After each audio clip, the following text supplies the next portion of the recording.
E coli bacteria replicate कर जाता है। ठीक है, ई कोलाई बैक्टीरिया लगभग 20 मिनट में रेप्लिकेट कर जाता है, मींस फर्स्ट जनरेशन उसकी 20 मिनट में आ गई थी, उसका डीएनए एक्सट्रैक्ट किया। ठीक है, फिर सेकंड जनरेशन अगले 20 मिनट में यानी 40 मिनट बाद जो है वो सेल ली, डीएनए एक्सट्रैक्ट किया, और डीएनए को इथिडियम ब्रोमाइड एक स्टेन होती है जो डीएनए को कलर देने के लिए यूज की जाती है। ठीक है, इथिडियम ब्रोमाइड का यूज करके ब्राइट ऑरेंज कलर आ जाता है, जिससे अल्ट्रावायलेट रेडिएशन का एक्सपोजर जब करते हैं इथिडियम ब्रोमाइड से स्टेन करने के बाद, तो डीएनए के ऊपर ब्राइट ऑरेंज कलर आ जाता है। तो ब्राइट ऑरेंज कलर आने के बाद फिर उसे सेंट्रीफ्यूज किया गया, किसके साथ? Caesium chloride density gradient centrifugation. तो डेंसिटी ग्रेडियंट सेंट्रीफ्यूगेशन जो है वो with respect to caesium chloride किया गया। तो जो हैवी डीएनए होगा वो बॉटम की तरफ आ जाएगा, जो लाइट होगा वो अपर पार्ट की तरफ आ जाएगा, और जो हाइब्रिड थे वो कहाँ आएंगे? इंटरमीडिएट। तो फर्स्ट जनरेशन में जब सेंट्रीफ्यूगेशन किया गया तो बॉटम में बैंड बना, मीन सारे डीएनए क्या थे? हैवी। सेकंड जनरेशन का किया गया तो बीच में। ठीक है, और जब लास्ट जनरेशन का किया गया सेकंड जनरेशन का जब किया गया, फर्स्ट जनरेशन में तो बीच में आए थे हाइब्रिड, और सेकंड जनरेशन में दो बैंड प्राप्त हुए। ठीक है, हाइब्रिड और लाइट। ठीक है, हैवी का बैंड प्राप्त नहीं हुआ। वो फिर उसे ग्राफिकली रिप्रेजेंट करके दिखाया गया कि भाई फर्स्ट जनरेशन में दोनों स्ट्रैंड क्या थी? हैवी। फिर सेकंड जनरेशन पेरेंटल में क्या थी? दोनों स्ट्रैंड हैवी। फर्स्ट जनरेशन में क्या आई? 50% स्ट्रैंड जो है वो क्या थी? हैवी, और 50% स्ट्रैंड क्या थी? हाँ बेटा, लाइट। सेकंड जनरेशन में जो है वो केवल टोटल 8 बनी, उसमें से 2 स्ट्रैंड क्या थी? हैवी, और 6 स्ट्रैंड क्या थी? हाँ बेटा, लाइट। तो हैवी स्ट्रैंड का परसेंटेज कितना था? 25%, और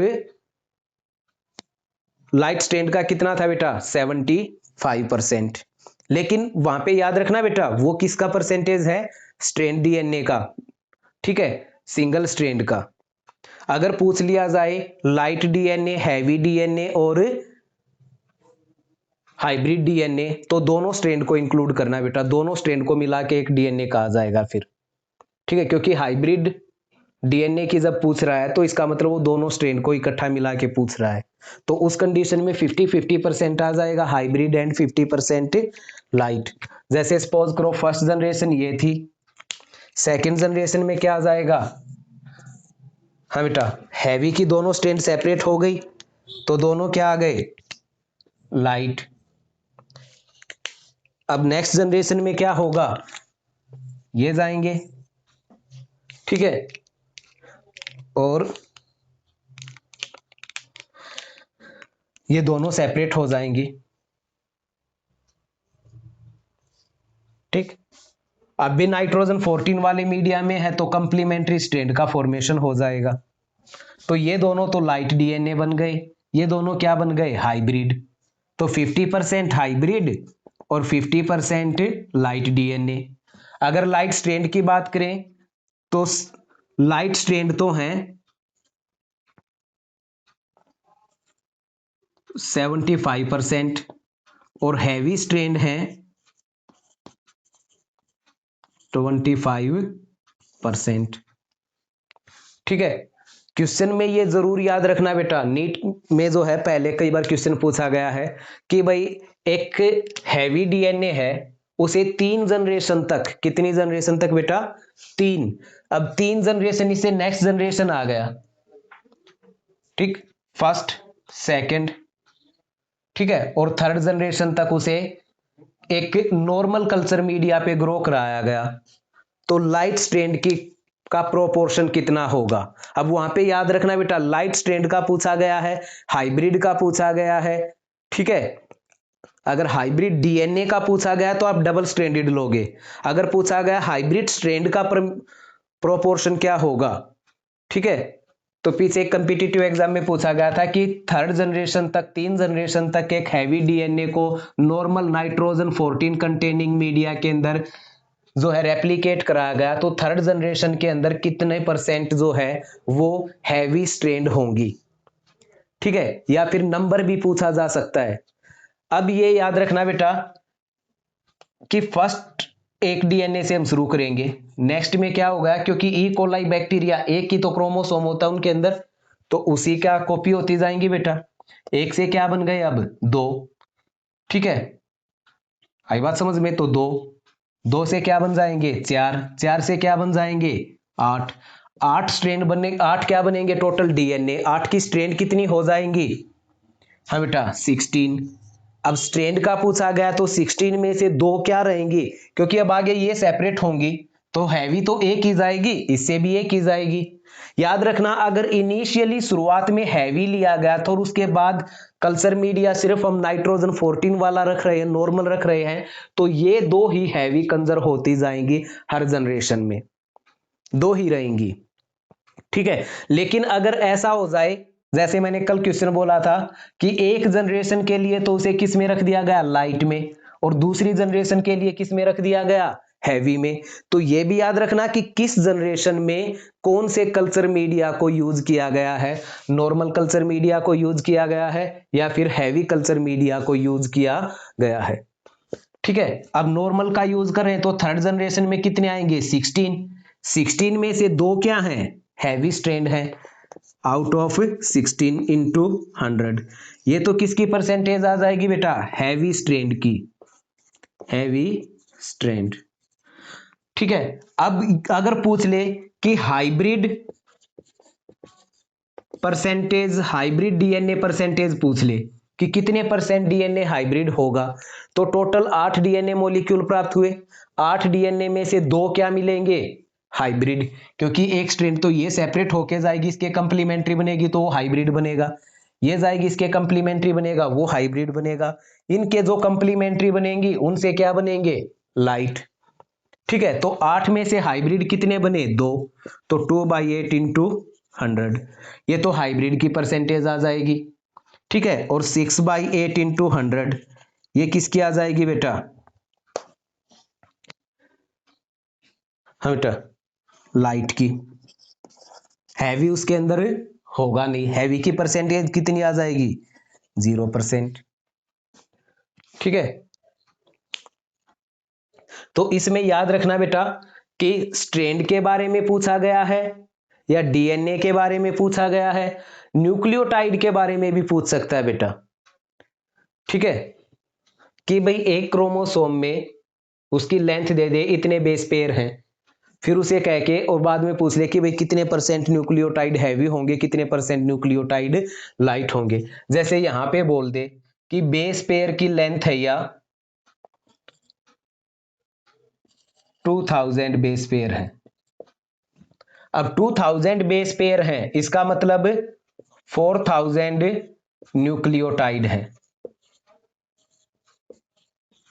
न्यूक्लियोटाइड कितने होंगे 4000, क्योंकि बेस पेयर है तो इसका मतलब 2000 न्यूक्लियोटाइड इसमें 2000 न्यूक्लियोटाइड इसमें, फिर उनके बेस पेयर बने, तो न्यूक्लियोटाइड कितने हो गए 4000, ठीक है। अब नेक्स्ट जनरेशन में ये नॉर्मल कल्चर मीडिया पे ही ग्रो कर रहे हैं, तो न्यूक्लियोटाइड जो हैवी होंगे वो कितने होते जाएंगे 4000 इसमें फर्स्ट जनरेशन में, 4000 सेकंड में, ठीक है। तो इस प्रकार आपसे क्वेश्चन दे के पूछा जा सकता है बेटा, क्योंकि हैवी की दो ही तो स्ट्रेन रहेंगी इसमें भी, फिर आगे भी अगर नॉर्मल कल्चर मीडिया तो दो ही जाएंगी, ठीक है। हाँ बेटा अब बात करते हैं डीएनए रेप्लिकेशन का मैकेनिज्म, उसकी मशीनरी।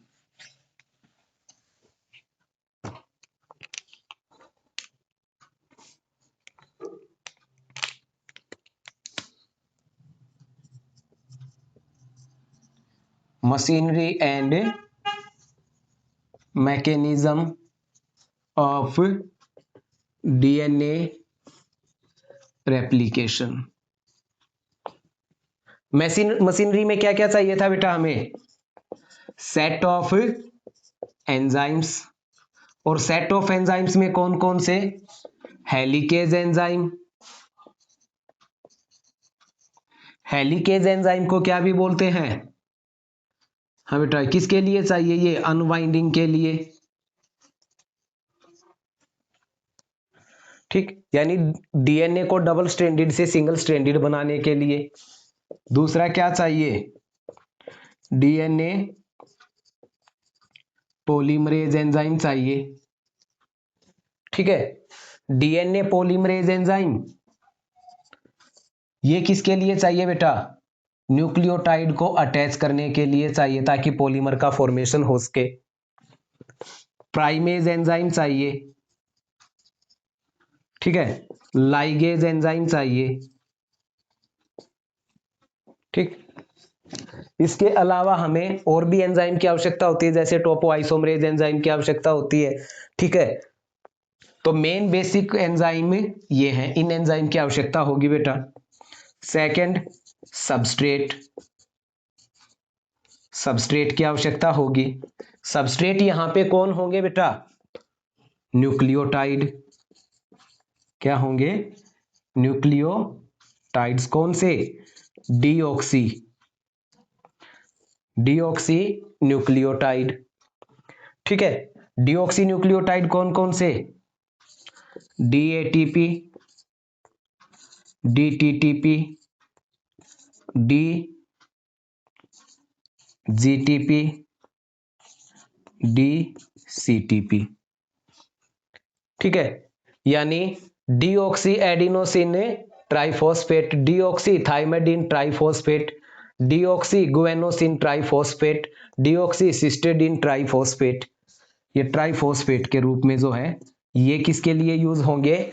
सबस्ट्रेट के लिए एंड फॉर, एक तो सबस्ट्रेट के लिए, दूसरा किसके लिए? For energy purpose, energy purpose के लिए इसका यूज होगा बेटा। ठीक है, और किसकी आवश्यकता होगी? टेम्पलेट डीएनए, कि जिस डीएनए का रेप्लिकेशन होता है उसकी एक एक स्ट्रैंड किसकी तरह काम करेगी? टेम्पलेट स्ट्रैंड की तरह काम करेगी। तो these are the various machinery that are required for the replication of DNA. DNA के रेप्लिकेशन के लिए जो मेन मशीनरी है वो ये है बेटा, दीज आर द रिक्वायरमेंट्स। अब बात करते हैं कि भाई इस रेप्लिकेशन के लिए रेप्लिकेशन होगा कैसे? ठीक है, एक सेकंड।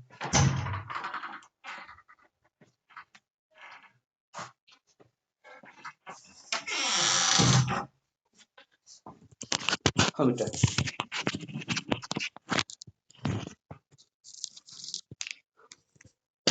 तो steps of process of replication, process of replication के स्टेप कौन कौन से होंगे? हाँ, एक चीज और रह गई बेटा, ओरिजिन।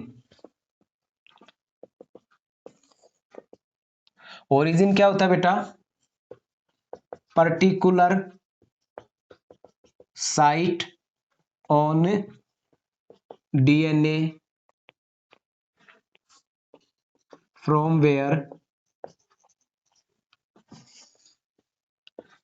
Replication starts. डीएनए के ऊपर वो पर्टिकुलर साइट जहां से रेप्लिकेशन शुरू होता है, that is called origin. Bacteria और प्रोकारियोट जो हैं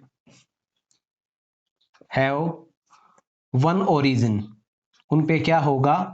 एक ओरिजिन होगा, क्योंकि सिंगल क्रोमोसोम होता है तो एक ही ओरिजिन होगा, एक ओरिजिन होगा। ठीक है, तो और जो एक ओरिजिन से जितनी लेंथ ऑफ डीएनए जो है वो रेप्लिकेट करेगी, that length of DNA is called replicon. उसे क्या बोलते हैं? रेप्लिकोन। ठीक है, तो जो बैक्टीरिया हैं उनमें एक ओरिजिन होगा, यानी वो कैसे हैं? मोनो रेप्लिकोनिक। कैसे हैं? मोनो रेप्लिकोनिक। जबकि यूकारियोट जो होंगे, यूकारियोट में मैनी ओरिजिन आर प्रेजेंट्स, बहुत सारे ओरिजिन प्रेजेंट होंगे। तो यूकारियोट कैसे होंगे? हाँ बेटा, पॉली या फिर मल्टी रेप्लिकोनिक, मल्टी रेप्लिकोनिक, यानी इसमें एक से ज्यादा रेप्लिकोन प्रेजेंट होंगे। ठीक है, तो क्वेश्चन पूछ लिया जाए, बहुत बार क्वेश्चन आता है व्हाट इज ओरिजिन, या फिर the site from where replication starts is called, option में दे दे आपको ओरिजिन, ठीक है, प्रोमोटर, टर्मिनेटर एंड यूटीआर, तो वो क्या होगा? ओरिजिन।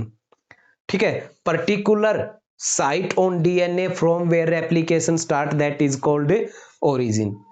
आई बात समझ में? और ओरिजिन रेप्लिकेशन के लिए जरूरी है, इसीलिए किसी भी जो बायोटेक्नोलॉजी है, बायोटेक्नोलॉजी में या जेनेटिक इंजीनियरिंग में जब हम किसी फॉरेन डीएनए को होस्ट डीएनए के अंदर इंक्लूड करते हैं, तो ऐसा नहीं है बेटा, किसी वेक्टर की आवश्यकता होती है। फिर जैसे सपोज करो ये कोई बैक्टीरियल सेल है, अभी सेल के अंदर हमें सपोज करो अपने इंसुलिन फॉर्मेशन के लिए जो जीन है वो इंट्रोड्यूस करना है।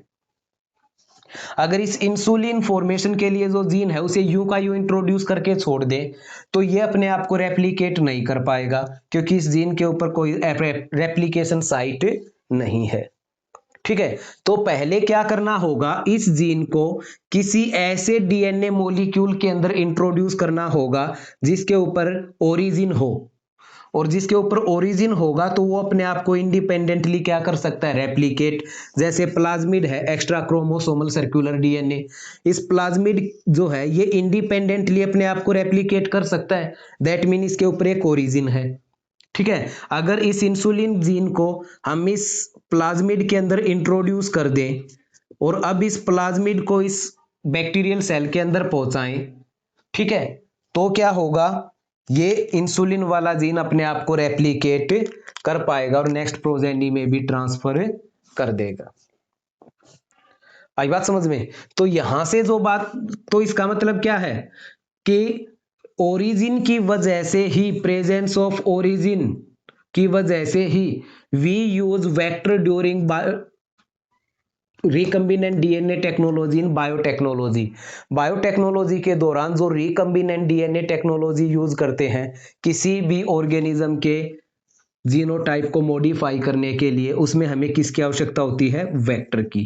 क्योंकि वेक्टर की हेल्प के बिना अगर सिर्फ हम पर्टिकुलर डीएनए के फ्रेगमेंट को इंट्रोड्यूस कर देंगे तो due to lack of origin site it is unable to replicate itself, वो सेल के अंदर अपने आप को रेप्लिकेट करने के कैपेबल नहीं होगा। आई बात समझ में? तो क्वेश्चन आपसे पूछ लिया जाए व्हाट इज ओरिजिन, तो बता दोगे। क्वेश्चन पूछ लिया जाए why we use vector during the recombinant DNA technologies in genetic engineering, तो उसमें भी आप क्या बताओगे? Because the fragment of DNA और the gene that we want to introduce into host cell do not have origin of replication, so to efficient replication of this gene it is necessary to introduce it into a vector DNA which have origin site, उसे ऐसे vector DNA के अंदर introduce करना होगा जिसके ऊपर क्या हो? ओरिजिन साइट प्रेजेंट हो, मींस जहां से रेप्लिकेशन शुरू हो सके। प्रोकारियोट में कितने ओरिजिन होंगे? एक। यूकारियोट में क्या होंगे? मैनी, बहुत सारे होंगे। ठीक है, तो मल्टी रेप्लिकोनिक कौन से हैं? यूकारियोट। और बैक्टीरिया क्या हैं? मोनो रेप्लिकोनिक। ठीक बेटा? हाँ बेटा, तो सबसे पहला एक तो क्या होगा? ओरिजिन होना चाहिए। अब नेक्स्ट है बेटा स्टेप्स।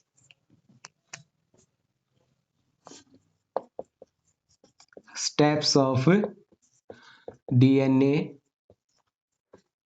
रेप्लिकेशन।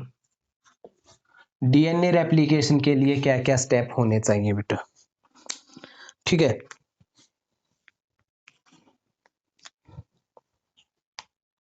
सबसे पहले एक्टिवेशन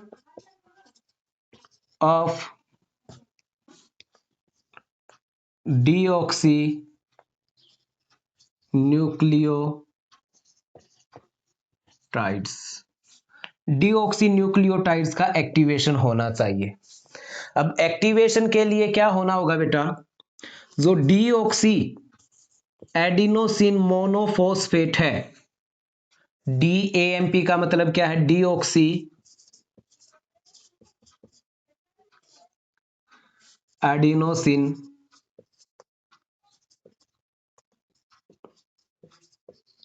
मोनोफॉस्फेट।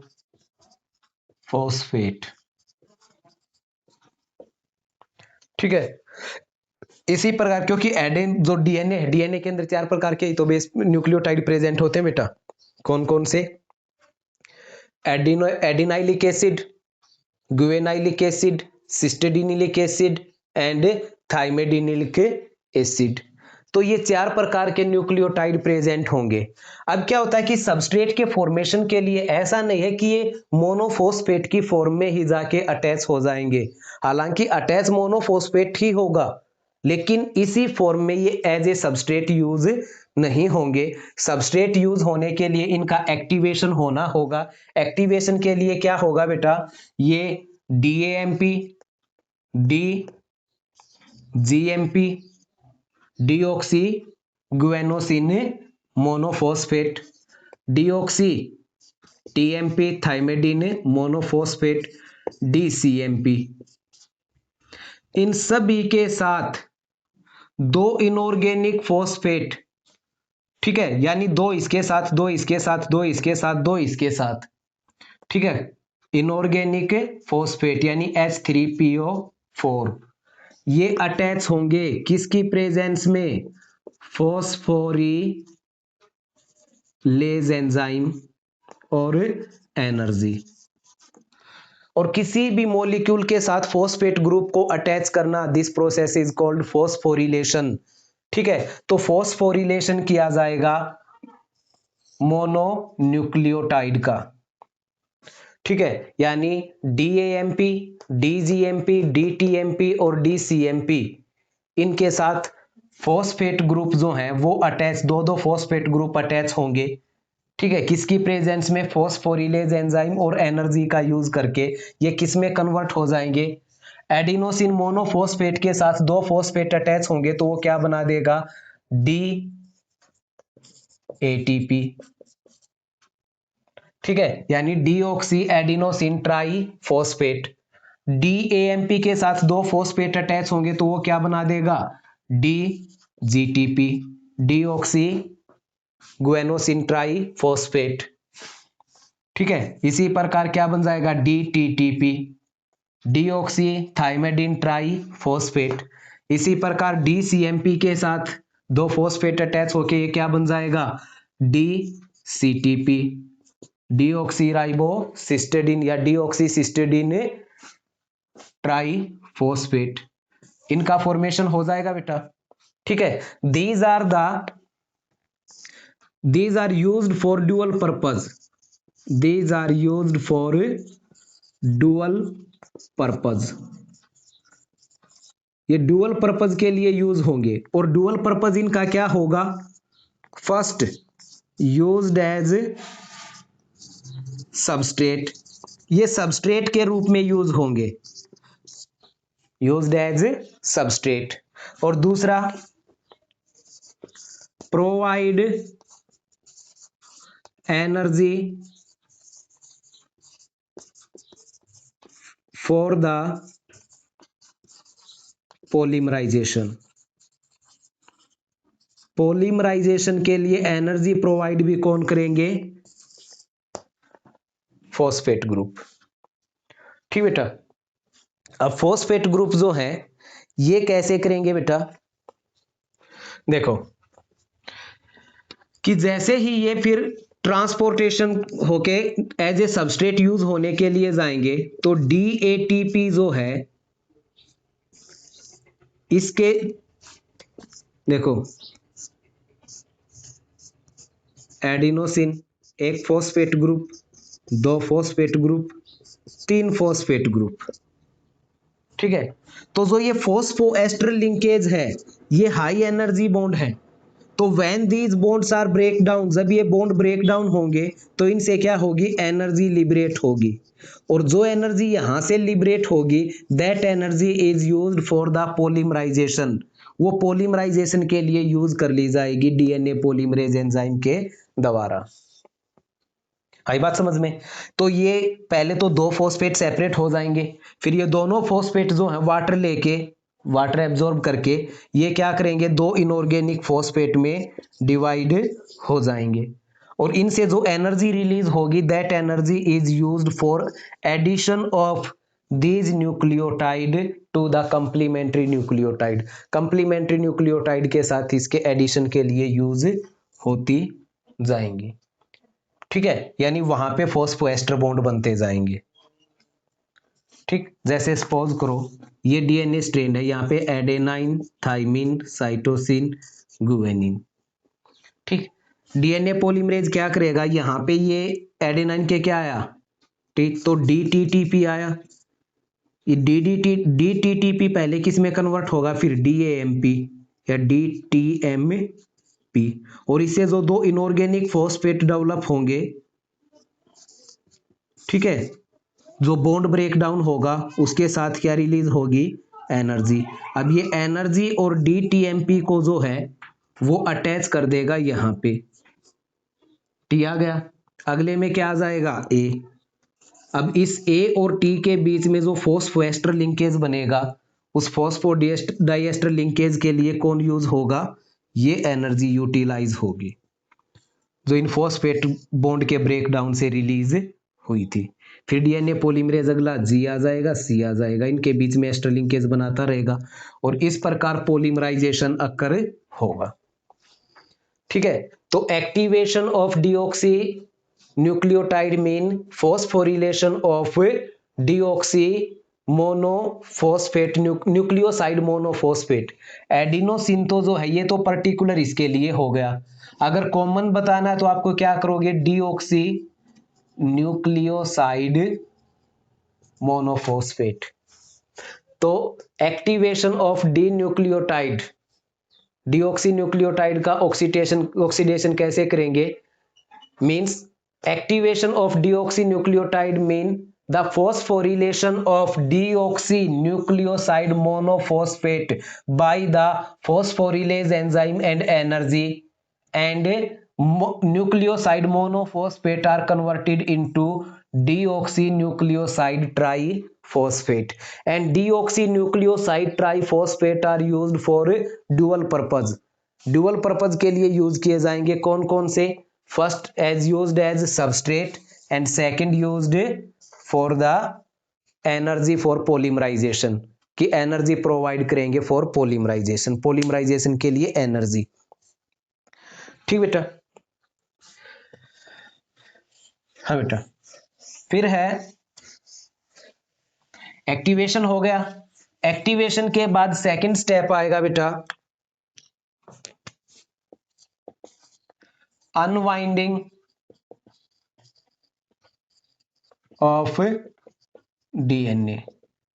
डीएनए का अनवाइंडिंग होगा, अनवाइंडिंग का मतलब क्या है, helicase enzyme starts separating the two strands of DNA by breaking hydrogen bonds of cross linkage. जो क्रॉस लिंक्स हैं उनके हाइड्रोजन बॉन्ड को ब्रेक डाउन करके दोनों स्ट्रैंड को सेपरेट कर देगा।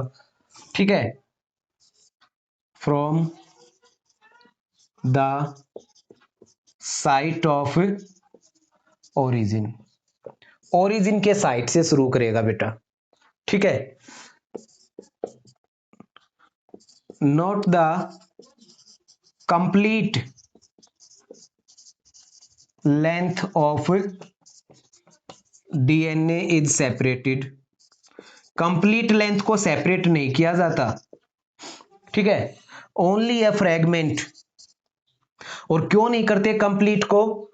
ठीक है, क्योंकि कंप्लीट अगर लेंथ होगी तो उसके पॉलीमराइजेशन के लिए वो एक हाई एनर्जी प्रोसेस हो गई, हाई एनर्जी रिक्वायरमेंट होगी, लेकिन उतनी एनर्जी रिक्वायरमेंट इंस्टेंटली प्रोवाइड नहीं की जा सकती। इसलिए डीएनए की कंप्लीट लेंथ जो है वो सेपरेट नहीं होती, सिर्फ उसका कुछ पोर्शन जो है वो सेपरेट होगा, उसका पॉलीमराइजेशन होता जाएगा, फिर आगे सेपरेट होगा और उसका पॉलीमराइजेशन होता जाएगा।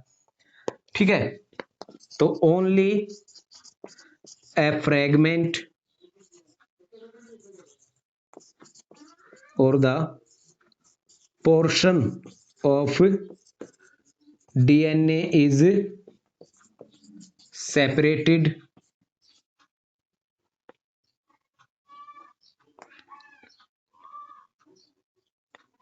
only a portion of DNA has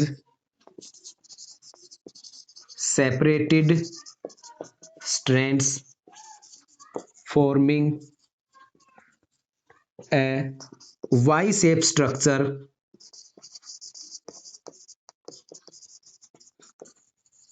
called replication fork। इसे क्या बोलेंगे? रेप्लिकेशन फोर्क बोलेंगे। ठीक है, ये होगा कैसे बेटा? सपोज करो कि ये डीएनए की लेंथ है, ठीक है, यहां पे ओरिजिन है, हेली यहां पे इनके हाइड्रोजन बॉन्ड है बेटा, क्रॉस लिंकेज है। हेलिकेज एंजाइम क्या करेगा? इन हाइड्रोजन बॉन्ड को ब्रेक डाउन करता जाएगा और इन दोनों स्ट्रैंड को सेपरेट कर देगा, दोनों स्ट्रैंड सेपरेट हो जाएंगी। ठीक है, अब दोनों स्ट्रैंड जो सेपरेट हुई तो इसकी वजह से ये वाई शेप जो स्ट्रक्चर बना, that is called replication fork. ये 3 प्राइम एंड है, ये 5 प्राइम एंड, ये 3 प्राइम एंड, ये 5 प्राइम एंड। आई बात समझ में? ये वाई शेप स्ट्रक्चर जो बना इसे क्या बोलेंगे? Replication fork.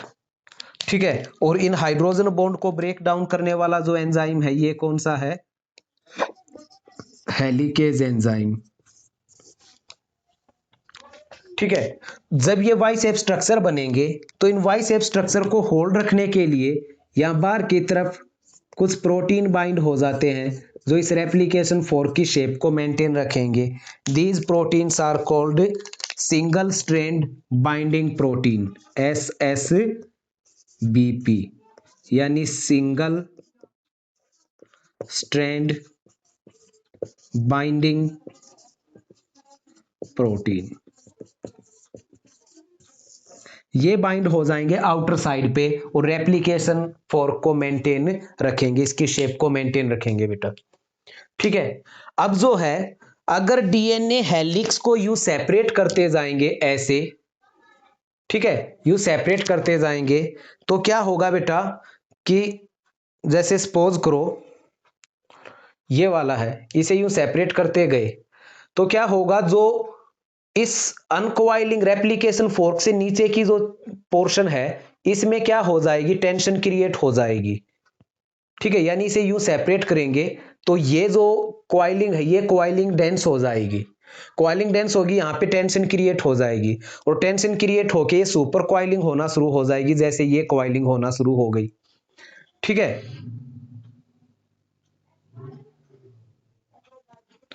ठीक बेटा, तो सुपर कॉइलिंग होना शुरू हो जाएगी। इस टेंशन को रिमूव करने के लिए, सुपर कॉइलिंग को रिमूव करने के लिए कुछ टोपो आइसोमरेज एंजाइम होते हैं। उन टोपो आइसोमरेज एंजाइम का काम क्या होता है बेटा? इस डीएनए स्ट्रैंड को एक बार कट करके, जैसे यहां से कट किया, ठीक है, कट करके और इन्हें ये जो यहां पे जो टेंशन क्रिएट हुई एक बार कट किया और ये इससे इस तरफ निकल गई और निकल के फिर से इन्हें जोड़ दिया। ठीक है, यानी कट करके दोबारा से लिगेट कर देते हैं टू रिमूव द टेंशन, इस टेंशन को रिमूव करने के लिए। And these enzymes are called topoisomerase enzyme. ये एंजाइम कौन से होंगे? Topoisomerase enzyme. ठीक बेटा, तो रेप्लिकेशन फोर्क समझ आई क्या होगा कि हेलिकेज एंजाइम हाइड्रोजन बॉन्ड को ब्रेक डाउन करेगा और डीएनए की दो स्ट्रैंड को सेपरेट कर देगा। ठीक है। और पार्शियली डीएनए का सेपरेशन होगा, means complete length of DNA जो है उसकी दोनों स्ट्रैंड एकदम से सेपरेट नहीं होंगी, एक पोर्शन की स्ट्रैंड ही सेपरेट होंगी और एक वाई शेप स्ट्रक्चर बन जाएगा, that is called replication fork. इस वाई शेप स्ट्रक्चर को होल्ड बनाए रखने के लिए जो आउटर साइड होती है, यहाँ पे क्या बाइंड होते हैं, सिंगल स्ट्रैंड बाइंडिंग प्रोटीन, जो इसकी शेप को मेंटेन रखेंगे। और जो ये रेप्लिकेशन फोर्क बनी, इससे क्या होगा, जो नीचे जो नॉन अनबाइंडेड डीएनए है, हेलिक्स है, उसमें क्या क्रिएट होगी, tension. And to remove this tension there are topoisomerase enzyme, वहां पे कौन से एंजाइम है, टोपो आइसोमरेज, जो क्या करेंगे, डीएनए को कट करेंगे और दोबारा से लिगेट कर देंगे टू रिमूव टेंशन, टेंशन को रिमूव करने के लिए उन्हें बोलेंगे टोपो आइसोमरेज एंजाइम बेटा। ठीक है, तो ये स्टेप हो गया, अनवाइंडिंग समझ आई। अनवाइंडिंग के बाद थर्ड स्टेप आता है बेटा, जिसे इनिशिएशन भी बोल देते हैं। ठीक है,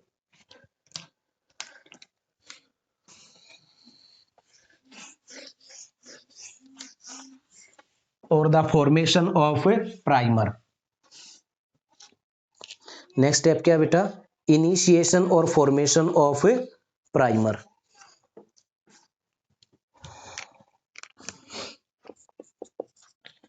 इनिशिएशन और फॉर्मेशन ऑफ प्राइमर।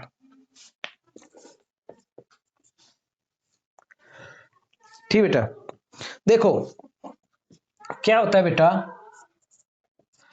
कि जो बैक्टीरिया है, प्रोकारियोट है, उनके अंदर जो डीएनए पॉलीमरेज एंजाइम है, DNA polymerase enzyme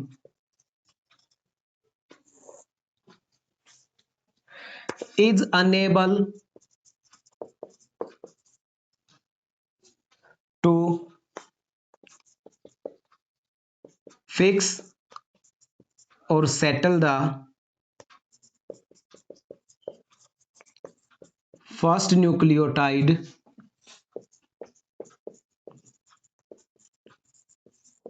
for polymerization,